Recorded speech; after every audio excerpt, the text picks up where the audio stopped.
Right, everyone. Welcome to ENST's celebration of Earth Day. I think we really put on a great day, right? Wonderful weather. Thanks for coming. So, of course, today is the 55th anniversary of the inaugural Earth Day, and it was really a movement born in 1970. I guess during a time when America was experiencing an environmental crisis, right? We had a river on fire, we had air pollution in our cities, and there's very little regulation. So that first Earth Day, I think, really inspired a national awakening, right? Where science kind of helped expose the environmental harms and really gave rise to some landmark protections, such as the Clean Water Act and the Clean Air Act, or rather amendments to the Clean Air Act, which was enacted just a little bit before. That will be on the exam semester. But science and technology really remained essential to shaping solutions to the world's environmental challenges, and ENST is really at the forefront of this work, I'm proud to say. So our research and extension programs have really made Maryland, and I guess the Mid-Atlantic region, a national leader in sustainable agriculture, nutrient management and wetland restoration. We're advancing urban sustainability by designing cities that integrate built environments with green space. Our faculty and students are pioneering renewable energy strategies and also responding to some pretty urgent threats to our ecosystems and food systems, such as highly pathogenic avian influenza. So across our landscapes and disciplines, ENST is building a much more sustainable, resilient future. But facts alone aren't always enough. The arts move us in ways that data can't, even though we all love a good graph. The arts are important. They really stir our empathy, they spark our imagination, they help us recognize what's worth exploring and also protecting. So this message is especially urgent today, I think, as we face really renewed threats, intense threats to the environment, and also to the institutions that protect it, and to the very concepts of sustainability, and even to that of truth, right? So that's why this year's theme of our celebration today, Intersecting the Environment and Art, feels really timely. We're excited to welcome 4 keynote speakers who reflect this fusion of disciplines that we really hold dear in ENST. So to begin, we're honoured to have Brittany Liberta and Caitlin Dreyer from the Baltimore Museum of Art. They'll introduce Turn Again to the Earth, the BMA's Bold New Climate Initiative, and highlight how art institutions can lead on climate through exhibitions, internal change, and public dialogue. All right, thanks very much. I'll hand over.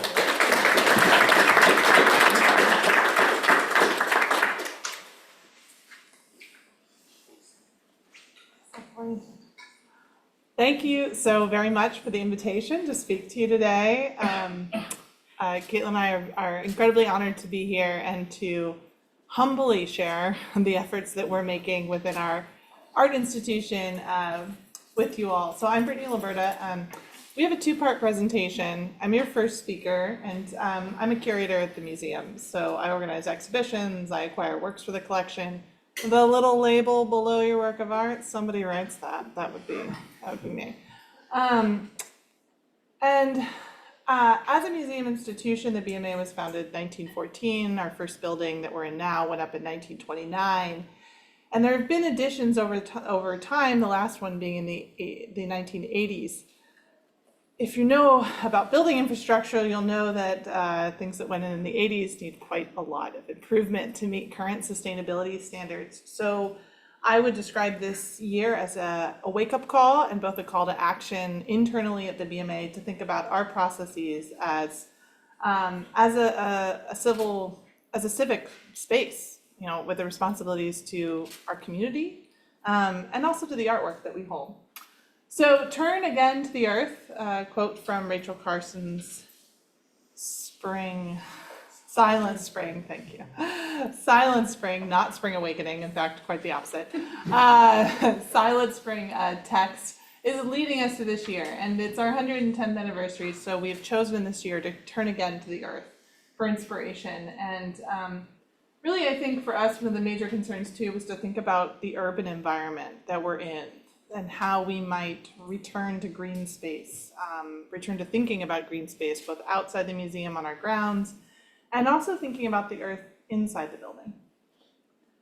The overall goal of this year-long initiative, in which everyone is briefed internally, and we have about 164 employees, and everyone has been asked in their role to consider ways in which they'll contribute to the program. Leading that, however, is a green team and a green plan, and they've been evaluating everything from many of the care of the collection aspects that Caitlin's going to introduce to you. They've been evaluating, I don't want to give away too much of the talk. Internally, I guess I'll speak for curators, we've been evaluating the subjects of our exhibitions, the subjects that we're addressing in those labels that we're writing in the galleries. And we developed, as a part of the artistic program, not just some of the exhibitions that I'm going to introduce for you today, but also a program where we rewrote those texts with the environment in mind to provoke or call attention to ways in which climate change, for example, has impacted works of art in the collection. And that's not limited to contemporary work. I think one of my favorite installations I worked on for this project was about the Alaskan Purchase in 1867 with 3 different works, one by a Yupik artist, one by Gorham Silver Factory in response to the Alaskan Purchase, and a ring given to an admiral who was a part of the negotiation by Fabergé that we just happened to own from a nice donor. So using that to call attention to, like, in 1867, this really monumental thing happened where our government that we live in today is responsible for caring for one of the most important environments, important remaining glacial environments that we have. And then also the third element of the program is a citywide eco challenge, and that's led at the director level of our museum. There are summits happening in Baltimore City, such that administrators of various cultural institutions can pool resources and share resources in order to share costs, for cost-saving systems, to make some of the changes we'd like to see. I have the pleasure of inviting you to visit the Baltimore Museum of Art and see several exhibitions. We have 10 that are opening this year. All of them are dedicated to some element of climate change or the environment. I'm going to introduce 3, which I did not curate, and then dive deep into one that I did. So up right now, you can see a show lovingly called Smog in the collection, which is a study about how pollution rates because of coal use in the 19th century in cities like Paris and London were influential for Impressionist painters. This is a Claude Monet painting here on the right. There are quotes from Claude Monet when he's in London complaining because people have not lit their coal fires yet, so there's not enough pollution in the air to capture the modulation of light against the incredibly intense, incredibly high pollutants that are floating around the city. And on the top, there's just, sometimes we just illustrate what's happening for you with smog rising from coal factories. An exhibition which is opening next month, which Caitlin may bring up because she's in the middle of installing right now. This is a break from installation for this exhibition. It's called Black Earth Rising. And all of the works in this show bring together BIPOC artists who are commenting, thinking, exploring, castigating, provoking, and asking for consideration, for all the considerations in what ways in which climate change negatively impacts disenfranchised communities or immigrant communities, or historically has impacted immigrant or people of color, like redlining districts with highways, which is a major problem for us. We have Highway 83 right next to the BMA, it divides the city, pollutes the water. So works of art like this one here on the bottom right. This work is shows all the places in which Mexican communities, people from Mexico migrated and then rewrote the languages, the local languages in their population. So it's trying to highlight, I'm doing this very poorly, I'm sorry, it's not my exhibition, but it's trying to highlight the ways in which Spanish language becomes a major language. It's a discounted language, which means that accessibility to information about how to improve your environment, how to care for, how to get access to the cleanest water, is impeded. The third exhibition that's opening, Engaging the Elements, Poetry in Nature. This is actually the second part of the exhibition that I'm going to introduce you. They're buttressed together in a space. This explores all different ways artists have sort of poetically approached the environment or the climate, and sometimes through surprising materiality. For example, the work right here is made of plastic bags that have been discarded, and the artist has modeled plastic bags to become this landscape that you're looking at. So she's trying to recycle in the process of generating, to ask people to think again about the impact of the environment of plastics. The exhibition that I co-curated with Kevin Tervala is currently our chief curator, but was our curator of African art at the time that we started the project together. We put together a show that calls upon people to think beyond the final product, beyond the image, beyond, we're going to hear from an artist, but beyond what the artist intended, back to what the basic materials are that make up a work of art. Thinking about the ways in which all art can really must, to even be physical and exist on Earth, be grounded in our Earth. And so we chose 20 different works from the collection that had a story about either plants, minerals, or animals. And we had 97,000 works of art at the BMA to choose from, so we edited quite a lot in the process. But I'd like to just walk you through some of the objects that we chose, some of the subsections, so you can see the ways in which we were studying your field in order to bring that into the collection. To orient you, here are some installation views of the exhibition. Usually we start an exhibition with an introductory text. We have,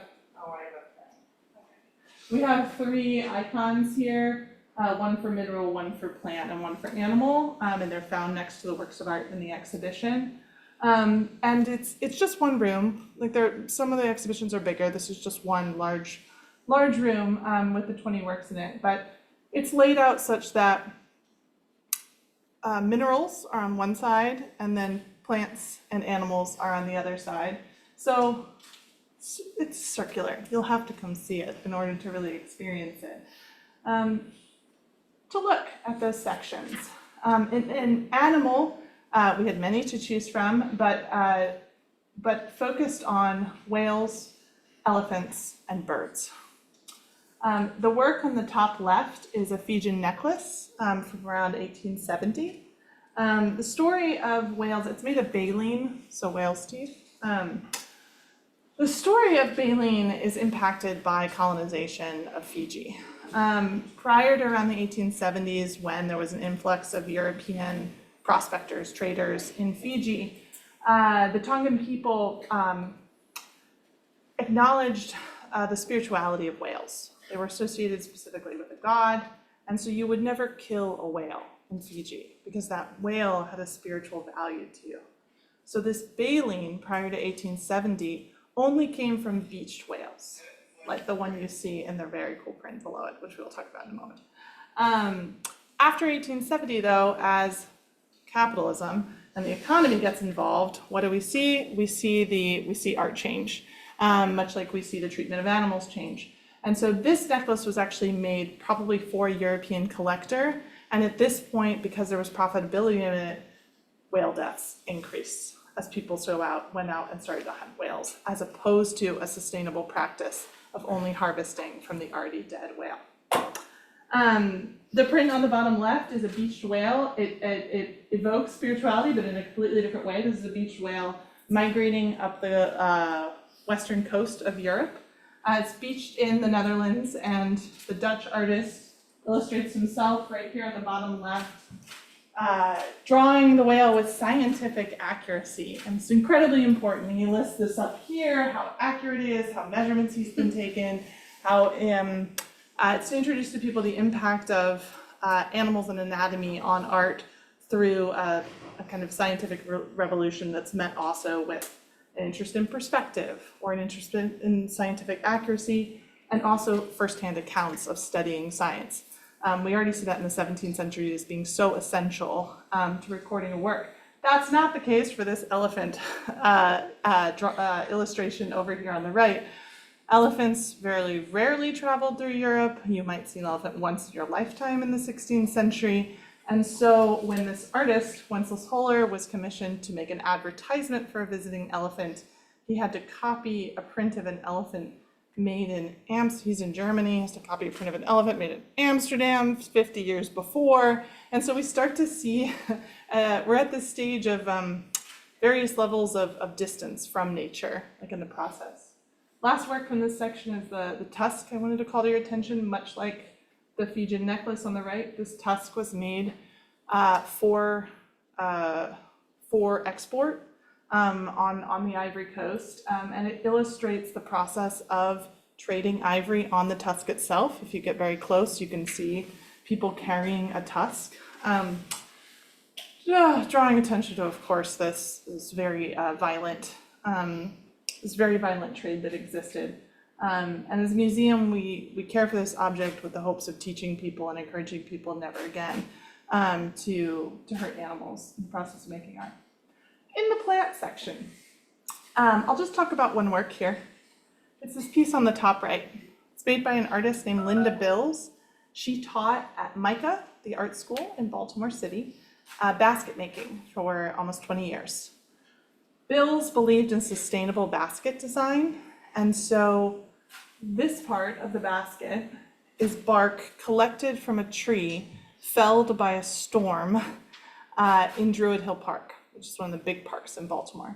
So a major storm came through, and she goes out and she collects material. This allows her, much like the Fijian artists prior to trade, this allows her to let nature be a hand in her work of art, and to not fell a tree in the process of making it. This wonderful skirt that comes off of it are dried iris leaves from irises in her garden. And then this bottom part here are grapes, because she loves the grapes in her backyard. Ate all of them and then decided to use the vine as part of her work. So in this process, we made sure to include some works of art that were encouraging people to think about local materials, about sustainable practices for art making, and to make sure we're elevating that this year in our collection. Last section is the mineral section. Oh, so many to choose from and not enough time. I shall tell you about maybe this work right here. This is a print made by Millet, the French printmaker, French painter in the late 19th century. It's a woodcut, but it's printed with an ink infused with copper. So I talk about two things in the label. One, I talk about copper, the mineral mined, right? And added to a kind of charcoal-based ink to create this wonderful luminescent, almost gold-like glow when the woodcut's printed. But I also talk about boxwood trees. The woodcut is made using a boxwood block. Millet grew up in an agricultural community. He grew up with farmers. And he would have known that not just that boxwood is the most prominent wood used for printmaking at the time, but also that boxwood shrubs were planted around farms in France, because boxwoods had an unusually, a notably good process for refertilizing the soil.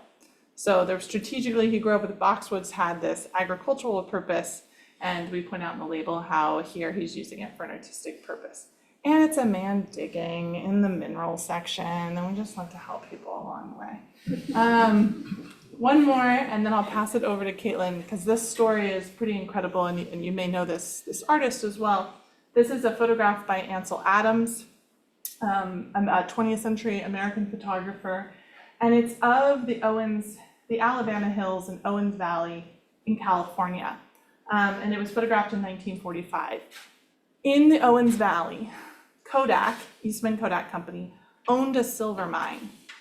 And in this silver mine, that's where they extracted all of the silver that went back and put to New York, to Rochester, and they made into film.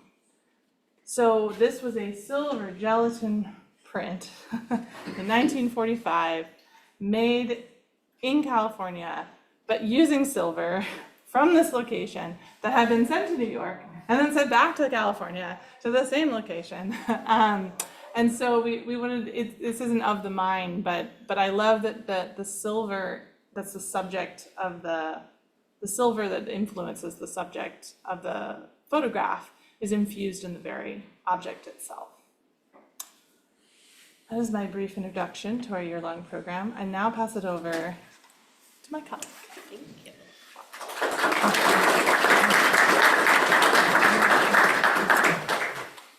So while Brittany gets to play with the objects and make everything look nice and pretty in the galleries, my role, like everyone at the museum, but a little more than some people, we are responsible for the safekeeping of everything, and I work on exhibitions a lot, so shipping and crating and logistics, and the biggest environmental factor in museums, as you see, 60 to 70% of museums' energy is from our climate control settings.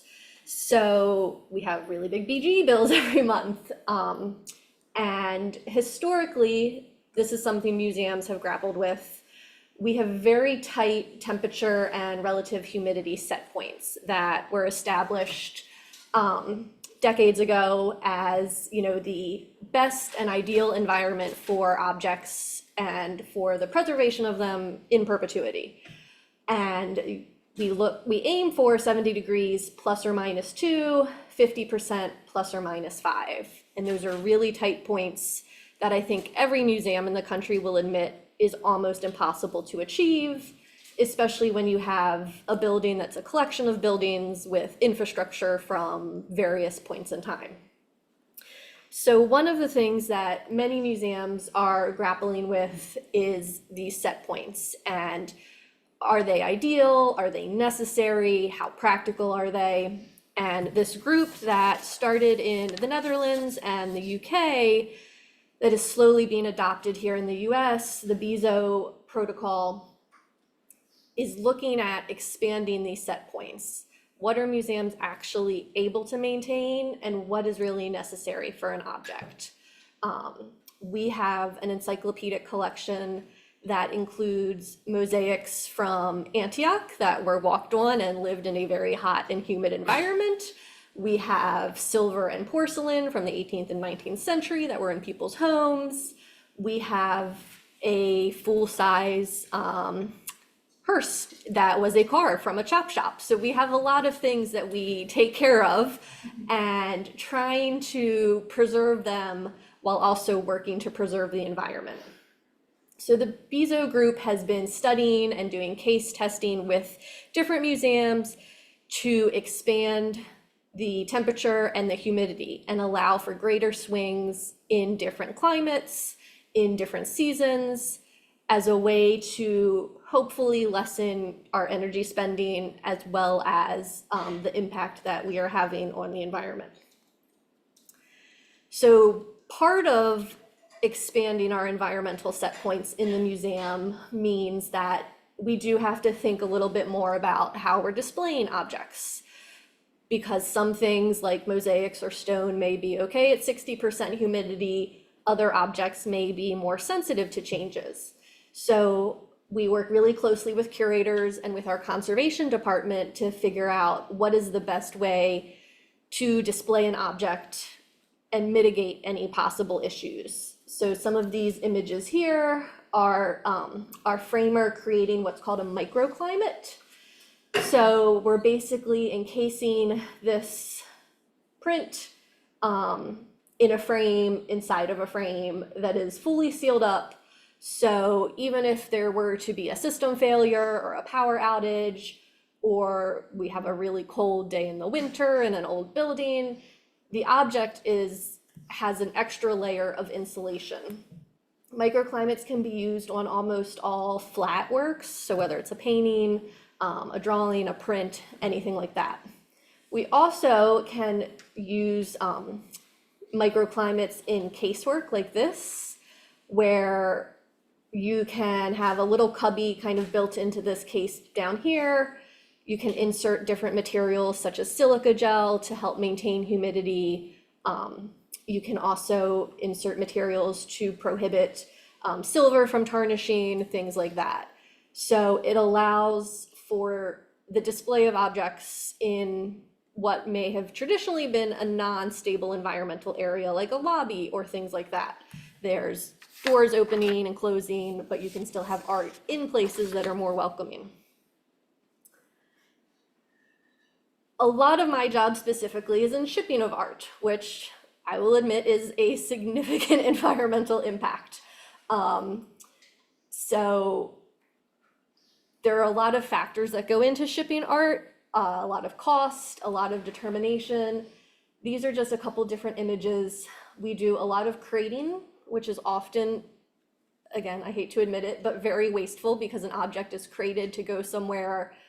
We spend thousands of dollars to make this really nice wooden crate for an object, and it's used for maybe 6 to 8 months, and then a painting comes back to us and it goes on view, and so we don't need the crate anymore, or the crate just gets beat up from traveling and we don't use it anymore. So we try to refit crates, we try to hold on to things. Space is a finite commodity as well at the BMA, so we don't always have the space. We have some very crafty folks on our staff that will take crates home and repurpose them into things. So that's got some nice coffee tables and end tables that have been used. Crating and shipping, you have a lot of materials that go into this beyond just the wooden crate. You have a lot of foam, you have a lot of insulation. Again, you're trying to protect the object inside so that when something's sitting in an airport warehouse like this on a 105-degree day for 8 hours, the object has enough insulation inside to maintain its temperature and its humidity of that 70 degrees and that 50% humidity.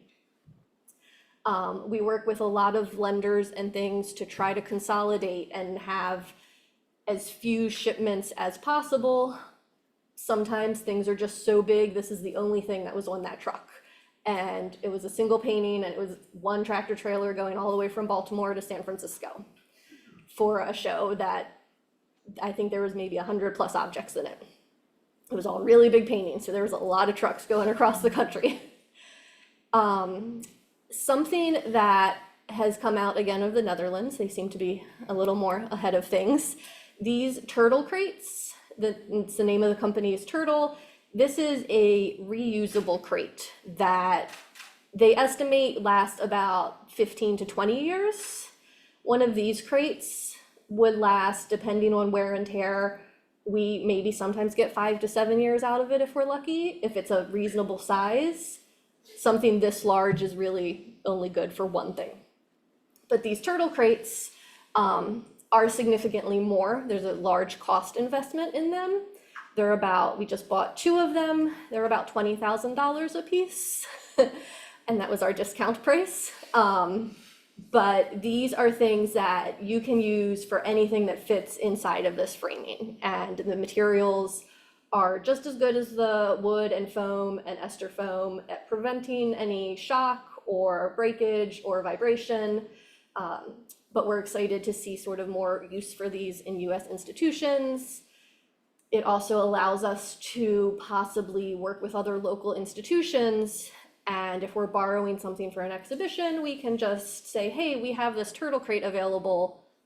Can we just bring it down to you guys, share this cost, and ship it back and forth, instead of buying one of the big wooden crates that won't get used very often. Something that has come up a lot in the shipping industry for art is carbon offsets. So a lot of places are starting to be more aware of this. We work with a couple different big companies. One of them is Deedle International, and they have started tracking the carbon footprint of every shipment, and they have built into all of the costs that we pay a carbon offset. So basically for every shipment, we get charged an extra amount that is, usually just a couple $100 to just a few dollars, that they will then donate and use for reforestation, couple different initiatives. This is a relatively new program, and I think they're one of the few companies out there doing it right now. But these numbers here are for an exhibition we did about 1.5 years ago. And it shows just the different shipping origin points.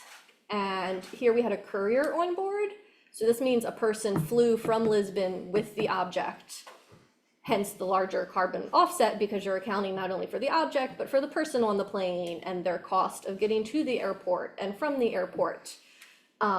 Whereas down here, we organized the show, we sent it to the Art Gallery of Ontario. This was just a single packed full tractor trailer.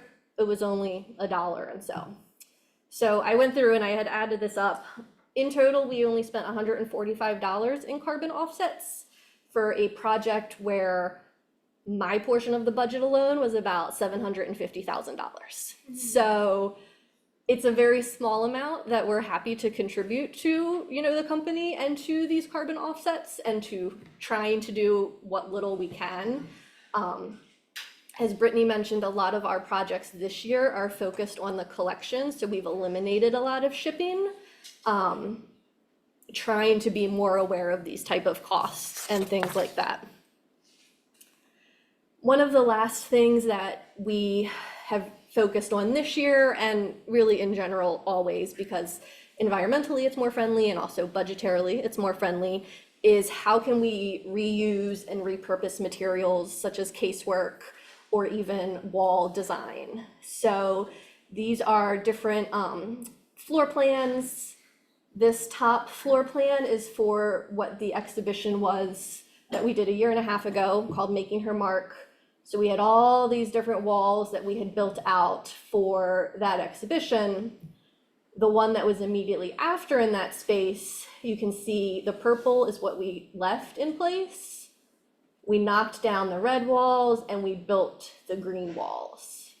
So unfortunately, every exhibition is different, every material is different. Sometimes you have really big 10-foot by 12-foot paintings where you don't want tiny rooms. Sometimes you have a lot of tiny, finely beaded things where you want to create an intimate space.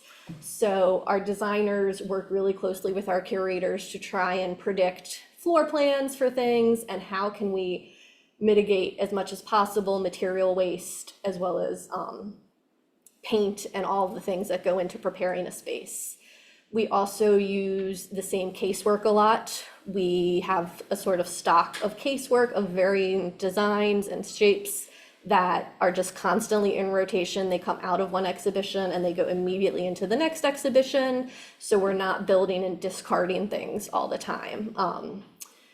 And that is how, I believe that's the end, yes. We are really trying to be more environmentally friendly in an area that can sometimes be difficult.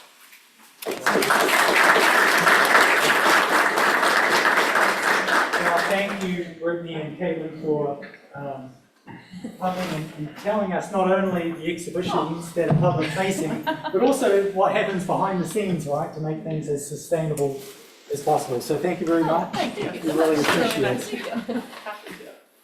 Okay, well now it's a great pleasure to move on to our second two keynote speakers, and artist, printmaker Heather McCoy, and their very own Heather Lambert, whose collaboration really explores the complexities of soil systems and this rich history of human environmental interactions. And I think their collaboration really does show that crossing disciplines and boundaries really produces amazing work. So I'll hand over to you, everyone here.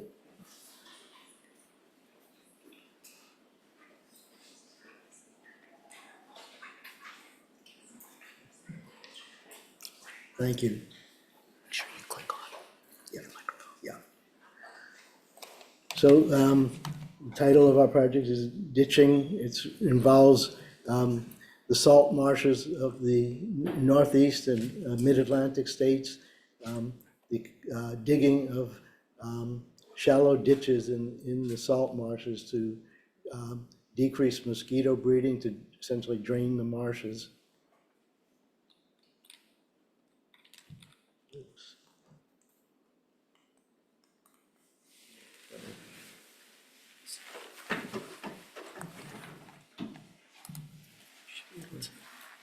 Okay, so, so this first piece is, this is a piece of fused glass that I made, and it's, this pattern on it is the patterns of the ditches, which became the focus of the work that Heather and I did. So you can see these other two images show mosquito ditches.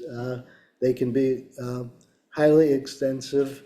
They can be spotted on your phone. Just look at places. The one I like to say is Public Landing, Maryland. Just put that into Google Maps and you'll see an array of mosquito ditches.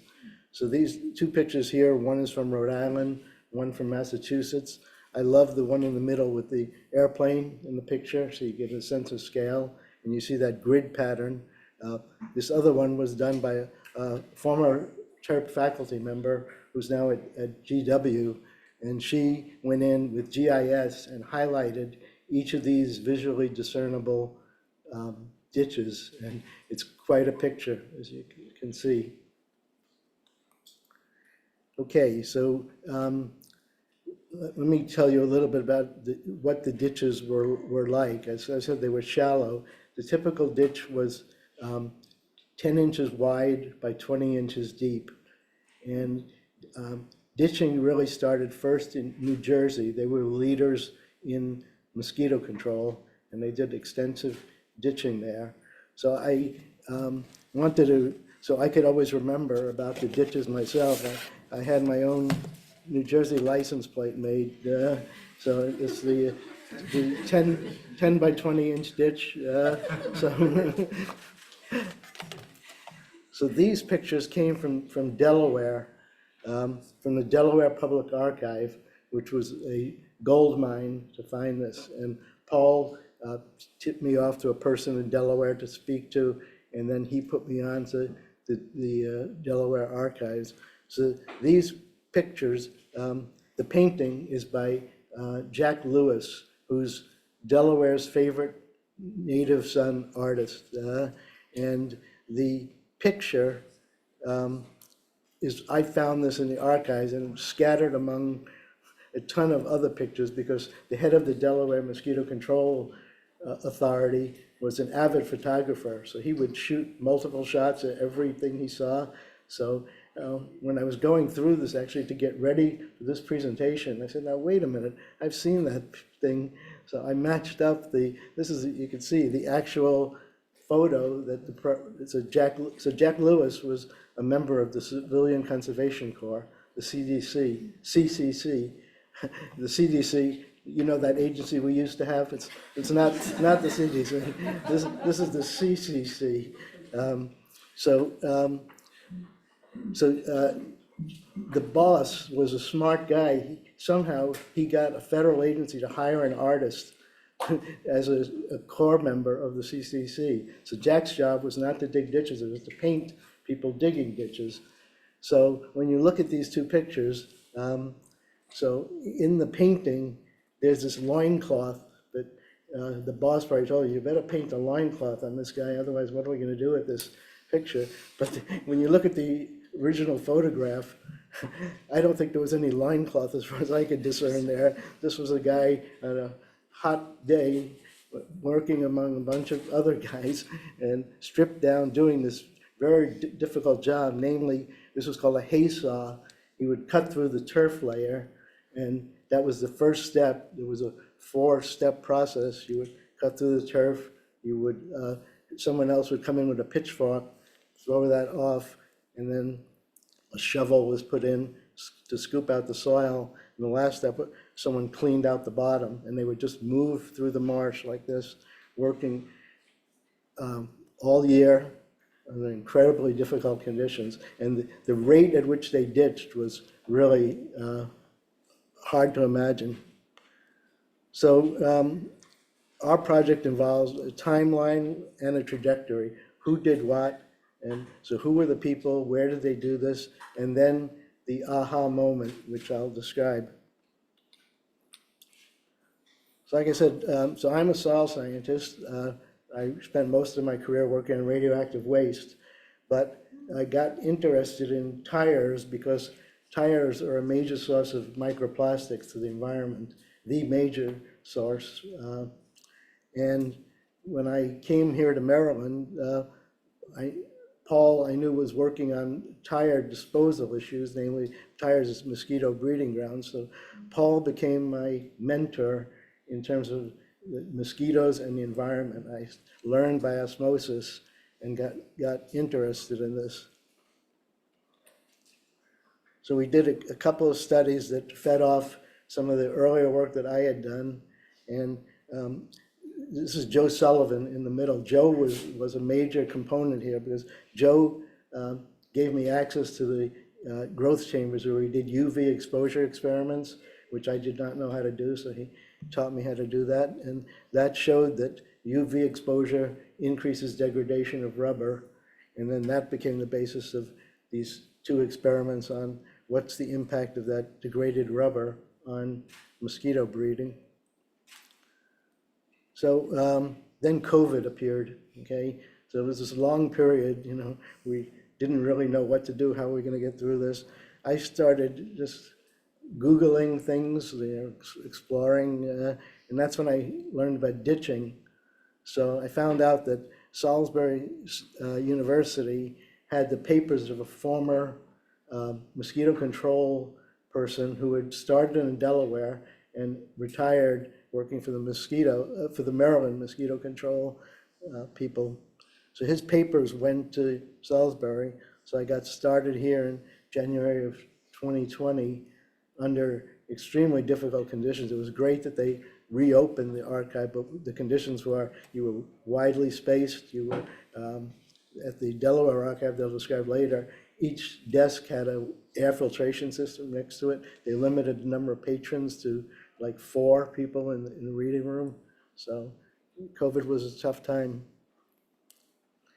Okay, so as I said, Delaware Public Archives turned out to be a great resource because the state of Delaware deposited all of their records with the archive. In other states, that has not always been the case.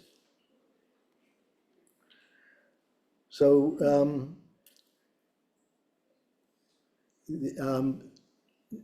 the people in Delaware was the records of the 1930s ditching activity under the Civilian Conservation Corps.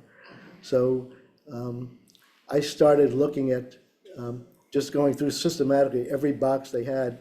And one day there's a flat box. I open it up and it's filled with maps. And they're they're really not labeled. They're just thrown in this box. It's vellum. It's this wonderful stiff material. It's great to pick up and feel.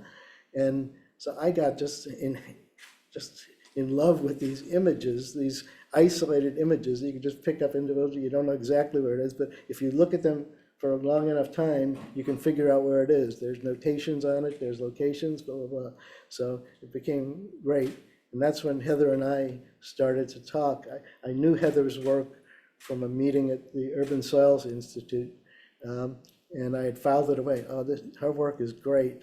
You know, she was burying plates of metal in the soil, doing printmaking. So when I came upon these maps, something clicked, and I said, you know, I should email Heather and see if this is of interest. Well, it was. So that's when we started working together. And she was in Rhode Island. I was here in College Park. So Staten Island or New York City turned out to be a good meeting place for us. So the first time we went, it was still COVID was still an issue, not as much as before, but we scoped out 3 sites on Staten Island. And when we got to this third one, the William T. Davis Wildlife Refuge, which is the oldest urban wildlife refuge in the country, we looked at it and said, you know, this is the place. So this is what the view is. So you're looking out. Let's see. So our site is right there, and so the stream comes down. This is let's see, get my bearings. So that's the New York Harbor.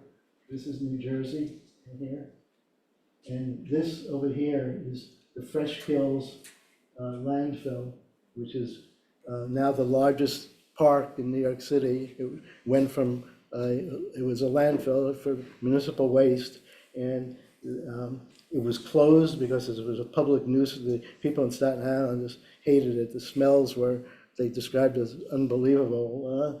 It was covered. Then 9/11 happened. They had to reopen it because they needed a place to put building materials. So Fresh Kills has been reopened as a park. It's actually, they've done a fantastic job doing it. And so, like I said, our site is right there. So we went out there, and Heather did her thing, which she will describe.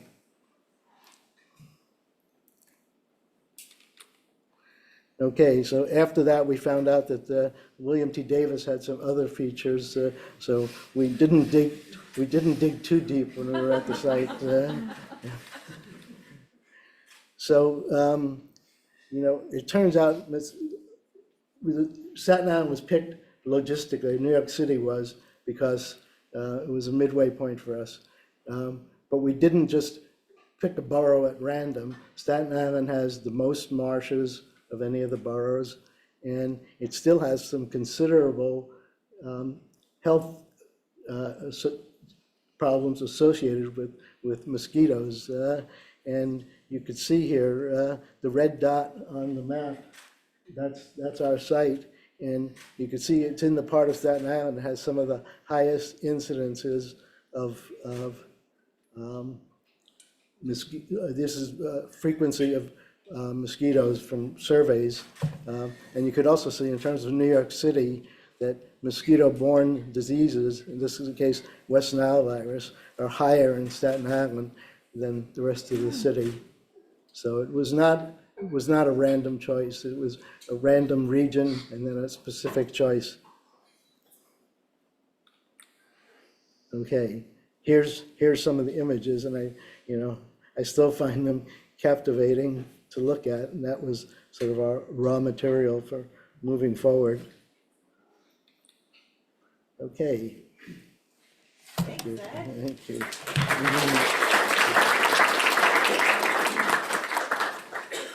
So as Ed said, in summer of 2022, that was where he and I finally got to meet in person and start our collaboration.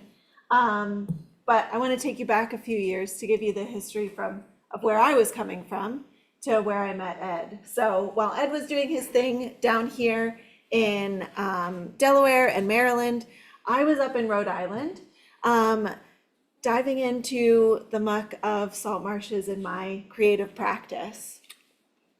I, at the time, was an artist in Rhode Island. I was just finishing up grad school, and I had decided to center my artistic research at the intersection of printmaking and environmental and soil science. Using salt marshes as my research site, I had the pleasure of going out into the field and following soil scientists, ornithologists, restoration ecologists, to learn about how they did, especially field research, and drew from those experiences to create my own body of work that aimed to involve people in the science of salt marsh ecologies, and especially the soil science and the restoration science, through artworks that invited viewer engagement. It was a body of work that involved prints, artist books, puzzles, And in this case, a interactive installation of hand-printed textiles quilted into cushions. The cushions were installed at multiple different locations and could be moved around.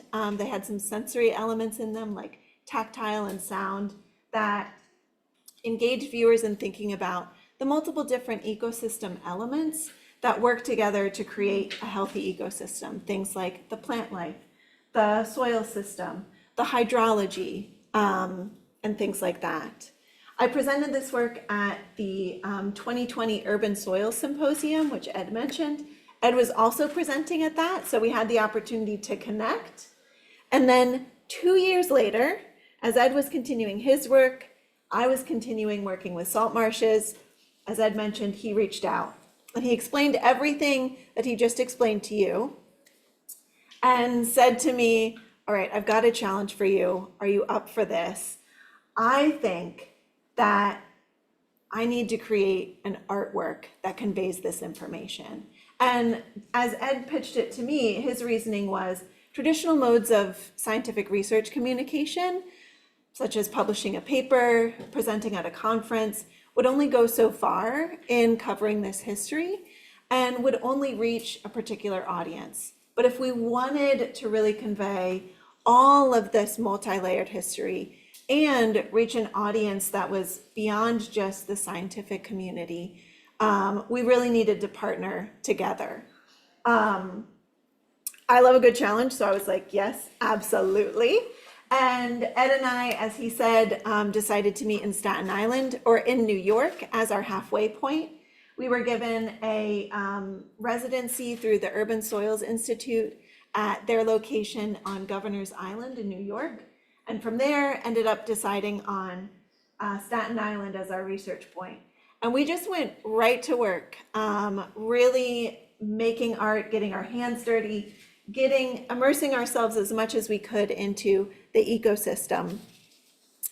And after 2 years of making work together periodically, of making work separately, of exchanging ideas and words back and forth, we ultimately settled on creating a suite of textiles, all printed on mosquito netting, repurposed mosquito netting, and designed with patterns that all drew from the visual material that we had been looking at in our research. Things like those ditching maps that Ed showed you earlier, patent designs, all sorts of historic maps to create an installation of, or to create a series of textiles.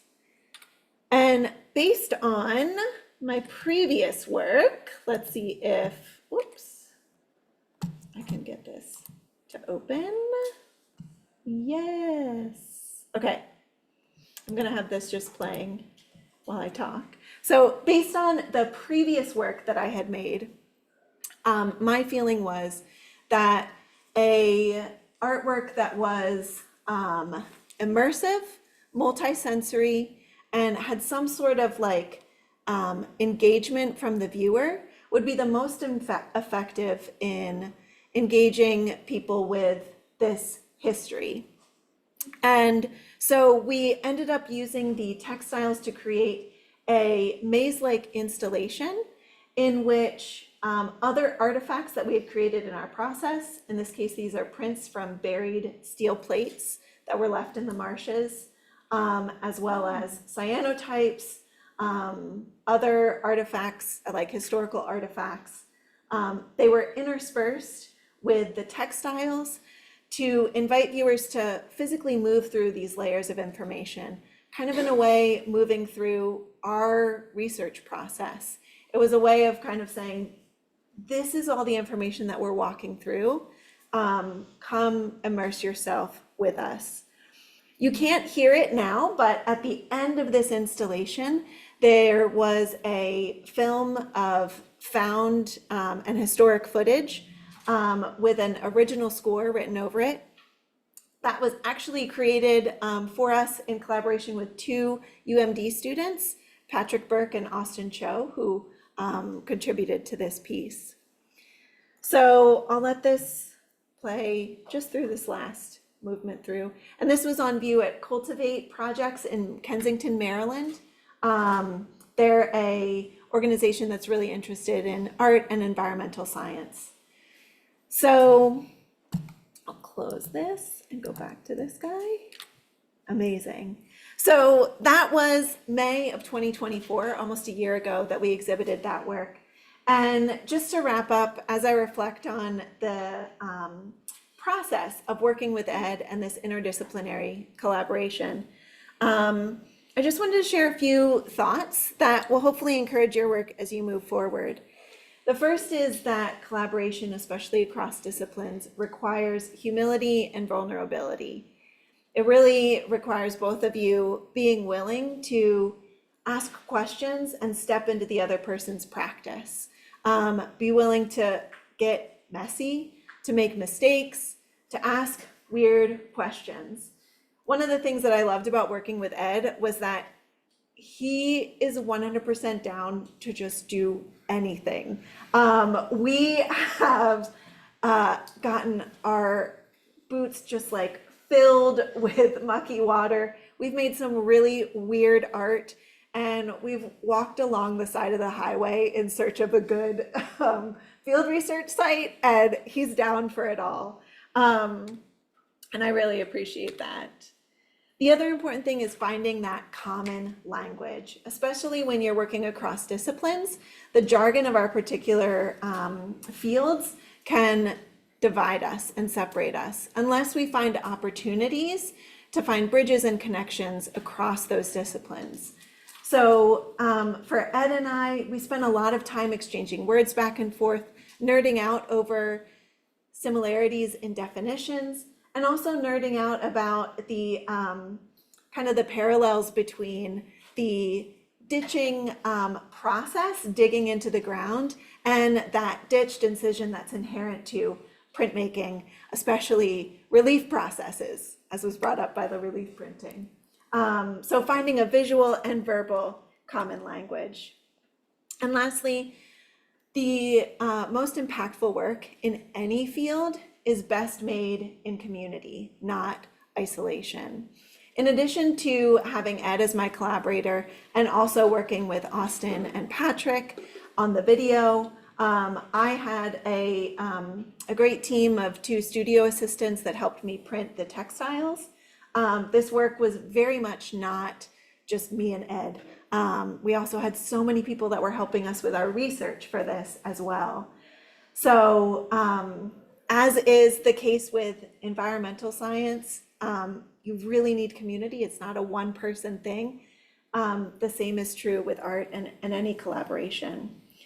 And on that note of community, I also just wanted to mention that as an artist, in addition to the community that Ed and I built around our own work, I'm also really grateful to be a part of a larger community that really supports art science collaborations.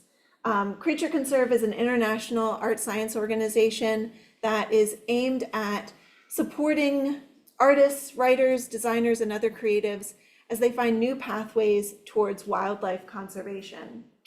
We do this through workshops, exhibitions, a fellowship program, mentorship program, and scholarships. We actually are currently accepting scholarship applications, which are kind of like grant-funded projects through the end of April. And it's incredibly encouraging to see so many people around the world working across disciplines and really thinking seriously about how to creatively address the all of the environmental concerns that we're faced with right now. These are just 6 of the I think it's over 200 at this point, scholarships that we've supported. So it's a great encouragement to be a part of that organization. And I'll just end with something that we say often in Creature Conserve. It's something that one of my colleagues said, which is that multifactorial problems require multifactorial solutions. What I love about this talk here is that you have brought together people from so many different fields to consider how we all need to be a part of environmental care. And this really encourages me, and I look forward to seeing what you all and we all do together. So thank you.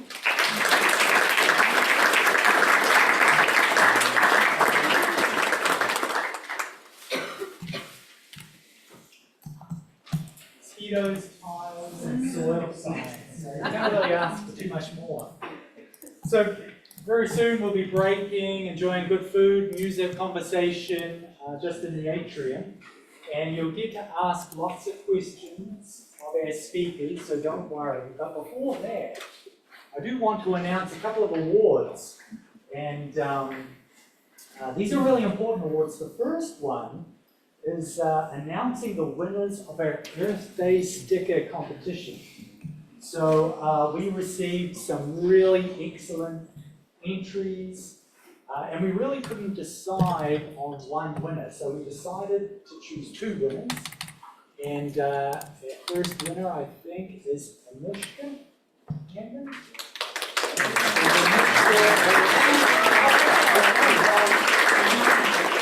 Have a little gift for you. So, Thank you. and our second winner is Howard. Okay.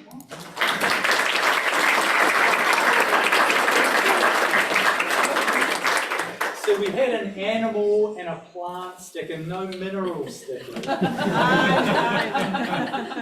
But these two stickers, these two winners, the true fame will be that they will be included in our set of 4 stickers on our concentration. So look out for these stickers to be produced soon. Okay. And the second award that I have the pleasure of presenting is the ENST Alumni Award. So this award was launched last year to really recognize the amazing ENST alums doing great work both locally within the region and also internationally. We're a relatively young department. We were formed in 2006 from an amalgamation of 2 departments. But we've really pretty quickly developed a close relationship with our graduates and our alumni, which we really cherish. So it's my pleasure to announce this year's ENST Alumni Award winner is Elizabeth O'Keefe Mark. I've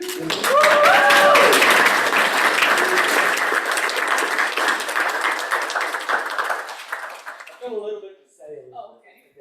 So you may just have to awkwardly stand. That's fine.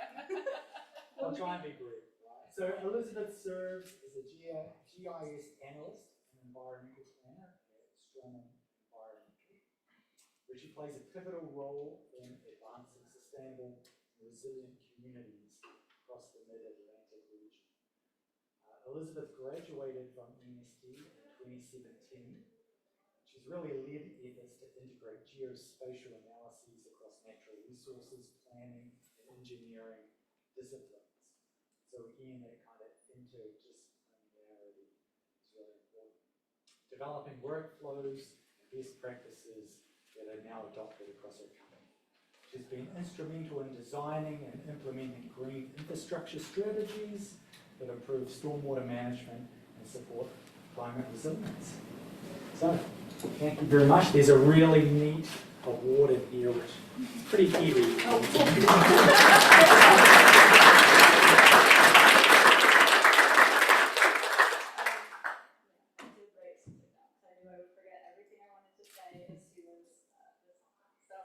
I'm truly honored to accept this award. I love the College of AG&R, and if I look familiar, it's probably because you've seen me at one of the alumni events.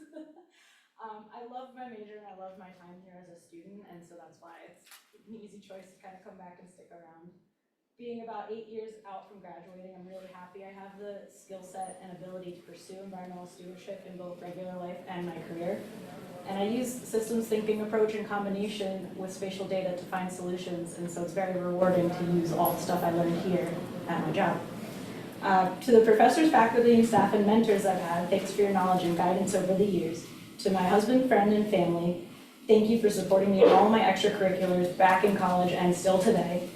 And to the students here, I hope that your time here is as wonderful and meaningful as the time I spent here. And I hope that when you graduate, you decide to come back and say hi and check in on the college, this department, and the new rounds of inspiring students. Because aside from what you accomplish in your future, it's a really rewarding experience to stay connected. Thank you.